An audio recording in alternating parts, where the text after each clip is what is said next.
मैं सभी विद्यार्थियों और साथियों का आर्य क्लास यूट्यूब चैनल के अंतर्गत बहुत बहुत स्वागत और वेलकम करता हूं। डियर स्टूडेंट्स और प्यारे साथियों, ये जो हमारी जो क्लास रहेगी ये अधिकारों के संदर्भ में जो है इसका जो अधिकारों के संदर्भ में पार्ट 2 क्लास होगी। डियर स्टूडेंट्स, इस क्लास से पहले हमने अधिकारों का अर्थ देखा था कि जो अधिकार होते हैं, अधिकार वे व्यक्ति की न्यायोचित मांगे होती हैं जो समाज के समक्ष रखी जाती हैं, समाज के द्वारा उनको मान्यता प्रदान की जाती है और राज्य क्या करता है, लागू करता है। जैसा आप जानते हैं कि अधिकारों के अभाव में व्यक्ति का सर्वांगीण विकास नहीं हो सकता। तो व्यक्ति के सर्वांगीण विकास की जो पहली जो कंडीशन होती है वो क्या होती है, वो अधिकार होते हैं। ठीक है डियर स्टूडेंट्स, अधिकारों के संदर्भ में हमने बात की थी कि मोस्टली रूप में अधिकारों का जब वर्गीकरण करते हैं तो साधारणतः दो प्रकार के होते हैं, एक नैतिक अधिकार और एक होता है कानूनी अधिकार। ये हम पिछली क्लास के अंतर्गत बात कर चुके हैं। और कानूनी अधिकार के दो भेद होते हैं, एक तो सामाजिक या नागरिक अधिकार और एक जो होता है राजनीतिक अधिकार। सामाजिक अधिकारों में जैसे जीवन का अधिकार है, स्वतंत्रता का अधिकार है, इसके अलावा समानता का अधिकार है, संपत्ति का अधिकार है। इस तरह के जो अधिकार जो आते हैं ये सामाजिक या नागरिक अधिकारों के अंतर्गत आते हैं, जिसमें हम बात कर चुके थे स्वतंत्रता के अधिकार के अंतर्गत जैसे व्यक्तिगत स्वतंत्रता है, विचार और अभिव्यक्ति की स्वतंत्रता है, नैतिक स्वतंत्रता और संगठन बनाने का अधिकार, और जो समानता का अधिकार है जिसमें सामाजिक समानता, राजनीतिक समानता और आर्थिक समानता आती है। उसके बाद में राजनीतिक अधिकारों की चर्चा की थी हमने कि राजनीतिक व्यवस्था में व्यक्ति को प्रत्यक्ष या अप्रत्यक्ष रूप से भाग लेने के क्या होते हैं, अवसर होते हैं। जैसे वोट डालना कौन से अधिकार की श्रेणी में आता है, ये आता है राजनीतिक अधिकारों की श्रेणी में। ठीक है, इसके बाद में जो हम बात कर रहे थे अधिकार विषयक सिद्धांतों की बात कर रहे थे, जिसमें हम पढ़ चुके थे अधिकारों का प्राकृतिक सिद्धांत। इसके अलावा प्राकृतिक सिद्धांत के प्रमुख जो समर्थक थे लॉक, रूसो, स्पेंसर, वॉल्टेयर और थॉमस पेन। ठीक है, उसके बाद में अधिकारों का वैधानिक या कानूनी सिद्धांत जिसके प्रमुख समर्थक हॉलैंड, सॉलमैन, हॉब्स, बेंथम आदि हैं। और इसके बाद में अधिकारों का ऐतिहासिक सिद्धांत हमने देखा था जिसे रूढ़िवादी सिद्धांत भी कहा जाता है। और इसके बाद में अपन जो बात करेंगे अब अधिकारों संबंधी जो सिद्धांत है उसमें अधिकारों का आदर्शवादी या व्यक्तिवादी सिद्धांत। नेक्स्ट सिद्धांत आता है अधिकारों का आदर्शवादी, अधिकारों का आदर्शवादी, अधिकारों का आदर्शवादी या जो है व्यक्तित्ववादी सिद्धांत। आदर्शवादी या व्यक्तित्ववादी सिद्धांत, इस पे अपन चर्चा करेंगे। डियर स्टूडेंट्स, प्यारे विद्यार्थियों, जो है ये कक्षाएं मेरे द्वारा जो आपको रोज जो डेली जो आपको YouTube पे अपलोड करवाए जा रहे हैं, निश्चित रूप में जो है ये कंटेंट आपके लिए बेहतर जो है बहुत ही जो है उपयोगी साबित होंगे। लगातार आप हमारे साथ में जुड़े रहें और ज्यादा से ज्यादा जो है इस चैनल को लाइक करें, सब्सक्राइब करें, शेयर करें। तो डियर स्टूडेंट, चलिए बात करते हैं कि अधिकारों का जो आदर्शवादी या व्यक्तिवादी जो सिद्धांत है इसके अंतर्गत मोस्टली रूप में इस सिद्धांत के प्रमुख प्रवर्तक कौन-कौन थे, हीगल, कांट और ग्रीन। ठीक है, मुख्य जो प्रवर्तक जो माने जाते हैं इस सिद्धांत के मुख्य प्रवर्तक कौन-कौन माने जाते हैं, एक तो जो है हीगल। किसको माना जाता है, हीगल। ये भी आदर्शवादी विचारक था जिसने राज्य को पृथ्वी पर ईश्वर का क्या माना था, अवतार माना था। तो हीगल, इसके अलावा कांट और ग्रीन। ठीक है, हीगल, कांट व ग्रीन ये इस सिद्धांत के मोस्टली जो है समर्थक हैं। और इस सिद्धांत का जो अभिप्राय है कि समाज में रहते हुए व्यक्ति अपने जीवन का सर्वोत्तम लक्ष्य और अपने व्यक्तित्व का पूर्ण विकास जो है उसको करना होता है, किसमें रहते हुए, समाज में रहते हुए। और जो है तथा अधिकार उन बाह्य परिस्थितियों को कह सकते हैं जो व्यक्तित्व के विकास के लिए क्या होती हैं, आवश्यक होती हैं। ठीक है, बाह्य परिस्थितियों को कह सकते हैं जो बाह्य परिस्थितियां। ठीक है, ध्यान रखना डियर स्टूडेंट्स कि जो बाह्य जो परिस्थितियां होती हैं उनको अपन बाह्य परिस्थितियों को कह सकते हैं, बाह्य परिस्थितियों को कह सकते हैं जो कि व्यक्तित्व के विकास के लिए जो है क्या होती हैं, आवश्यक होती हैं। ठीक है, व्यक्तित्व के विकास के लिए क्या होती हैं, आवश्यक होती हैं। तो इनका ये मानना है कि वे बाह्य परिस्थितियां जो व्यक्तित्व के विकास के लिए जो है क्या होती हैं, आवश्यक होती है। ठीक है, इसके बाद में जो है कि 19वीं शताब्दी में इसका उदय होता है। ध्यान रखना, कौन सी शताब्दी में? 19वीं शताब्दी में। अपन उदय की बात करें तो 19वीं शताब्दी में इसका क्या होता है? उदय होता है। ठीक है, 19वीं शताब्दी में इसका क्या हुआ? उदय हुआ। और जो है इसके प्रमुख जो जनक है, जनक किसको माना जाता है? कांट को माना जाता है। इसके अलावा आदर्शवाद में जो है इसके जो समर्थक हैं ग्रीन, हेगल, बोसांके और रूसो है, इस सिद्धांत के अनुसार अधिकारों के अस्तित्व का उद्देश्य एक आदर्श व्यक्तित्व की प्राप्ति माना गया है। ठीक है, आदर्श व्यक्तित्व की प्राप्ति, ये इसका क्या माना गया है? उद्देश्य माना गया है। आदर्श व्यक्तित्व की प्राप्ति। ठीक है, ये सिद्धांत इसको मान के चलता है कि आदर्श व्यक्तित्व की क्या होनी चाहिए? प्राप्ति होनी चाहिए। और जो है अतः इसे आदर्शवादी सिद्धांत कहा जाता है।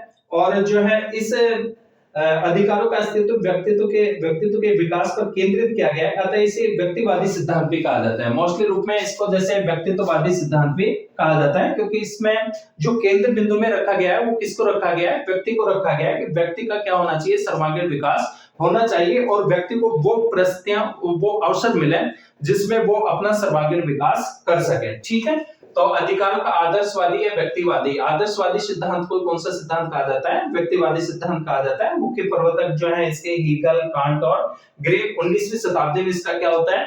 उदय होता है। और जो है इसका जो उद्देश्य होता है वो आदर्श व्यक्तित्व की क्या है? प्राप्ति है। ठीक है, इसके बाद में अधिकारों का समाज कल्याणकारी सिद्धांत आता है। ठीक है, नेक्स्ट जो सिद्धांत आता है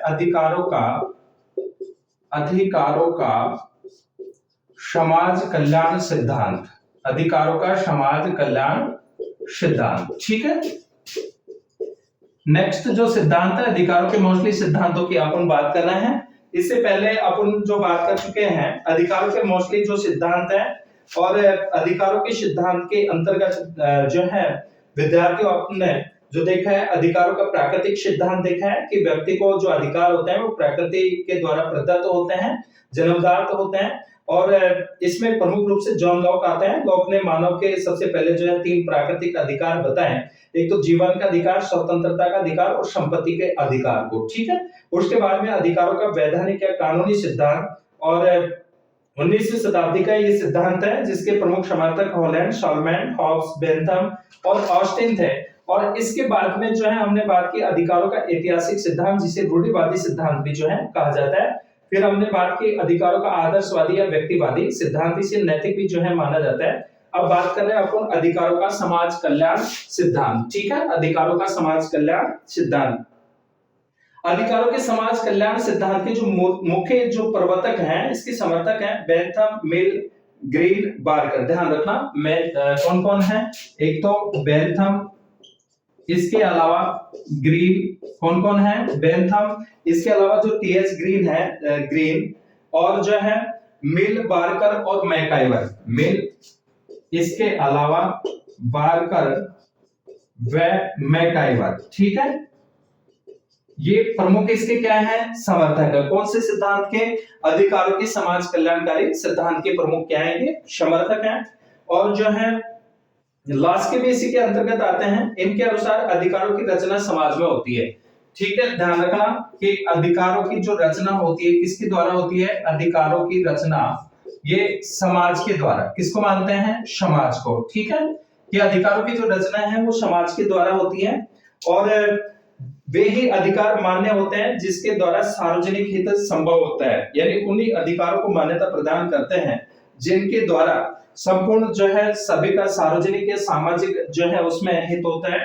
और उपयोगिता सिद्धांत के अनुसार उन अधिकारों को स्वीकार करना चाहिए जिसमें सार्वजनिक हित निहित हो और जिसके प्रयोग से अधिकांश व्यक्तियों को क्या पहुंचता हो? लाभ, यानी अधिकतम व्यक्तियों का अधिकतम सुख की बात जिसमें कौन करता है? बेंथम। और बेंथम को उपयोगितावाद का क्या माना जाता है? प्रवर्तक माना जाता है। ठीक है, तो इसके अलावा जो है नागरिकों को राजनीतिक अधिकार केवल प्रजातांत्रिक देशों में उपलब्ध होते हैं। ध्यान रखना डियर स्टूडेंट्स कि जो नागरिकों को जो राजनीतिक अधिकार प्राप्त होते हैं, पॉलिटिकल जो राइट प्राप्त होते हैं, वो कौन से देशों में? वो केवल प्रजातांत्रिक देशों में। ठीक है, प्रजातांत्रिक या लोकतांत्रिक देशों में, प्रजातांत्रिक देशों में इनको क्या होता है? प्राप्त होता है। ठीक है, इसके अलावा 10 दिसंबर 1948 को ध्यान रखना यूएनओ ने मानव अधिकारों की घोषणा की, इसलिए प्रतिवर्ष 10 दिसंबर को विश्व मानवाधिकार दिवस के रूप में मनाया जाता है। ठीक है, जो यूएनओ है, यूनाइटेड नेशन ऑफ ऑर्गेनाइजेशन, संयुक्त राष्ट्र संघ, जिसको आप सभी संयुक्त राष्ट्र संघ से परिचित हैं कि अंतरराष्ट्रीय जो है मोस्टली क्या है, एक संगठन के रूप में है, और जिसका प्रमुख जो उद्देश्य है वो विश्व में शांति और सुरक्षा की क्या करना है, स्थापना करना है, और विश्व को तीसरे महायुद्ध से क्या करना है, बचाए रखना है, जिसमें सफल भी है, प्रासंगिकता भी है ये संयुक्त राष्ट्र संघ की। तो संयुक्त राष्ट्र संघ की जो महासभा है, जिसको विश्व की संसद के नाम से जाना जाता है, उसने 10 दिसंबर 1948 को मानवाधिकारों की क्या की थी, घोषणा की थी। इसलिए प्रतिवर्ष 10 दिसंबर को मानवाधिकार दिवस के रूप में क्या किया जाता है, सेलिब्रेट किया जाता है। ठीक है, इसके अलावा जो है लोग ने प्राकृतिक अधिकार और राजनीतिक अधिकारों की बात की, ऐतिहासिक अधिकार, बेंथम और राष्ट्रीय जो है कानूनी अधिकारों की बात करते हैं, और कांट और हेगल आदर्शवादी अधिकारों की, जबकि मार्क्स ने आर्थिक अधिकारों की क्या की बात की है। ठीक है, अब अपन बात करेंगे अधिकारों का मार्क्सवादी सिद्धांत। नेक्स्ट जो सिद्धांत आता है अधिकारों का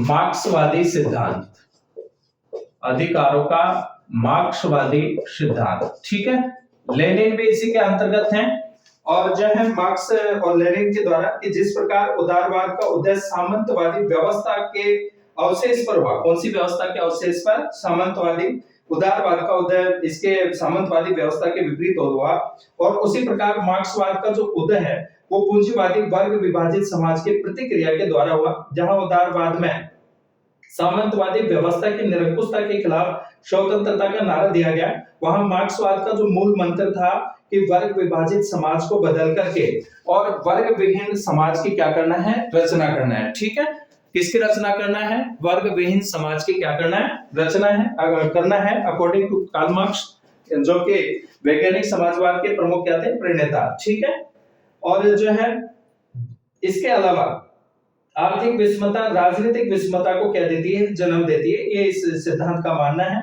अतः पूंजीवादी राज्य में मजदूर वर्ग को अपने हितों की रक्षा करने का अवसर कभी नहीं मिल पाता है, और उसके अधिकार केवल किताबी रह जाते हैं। ठीक है, तो डियर स्टूडेंट्स, निश्चित रूप में जो है पूंजीवादी व्यवस्था का कट्टर जो विरोध करने वाली जो विचारधारा है वो मार्क्सवादी विचारधारा है, और साम्यवाद के उत्तर चरण में जब व्यक्ति की शारीरिक और मानसिक श्रम में भेद समाप्त हो जाएगा, श्रम जीवन का साधन ही नहीं बल्कि जीवन का आधार बन जाएगा, जब व्यक्ति के सर्वांगीण विकास के साथ उत्पादन की शक्तियां भी बढ़ जाएगी, और प्रत्येक व्यक्ति को उसकी योग्यता के अनुसार और प्रत्येक को उसकी आवश्यकता के अनुसार के आधार पर समाज का जो है पुनर्निर्माण हो सकेगा। ऐसा जो है इसका मोस्टली रूप में जो है इस सिद्धांत का जो है मानना है।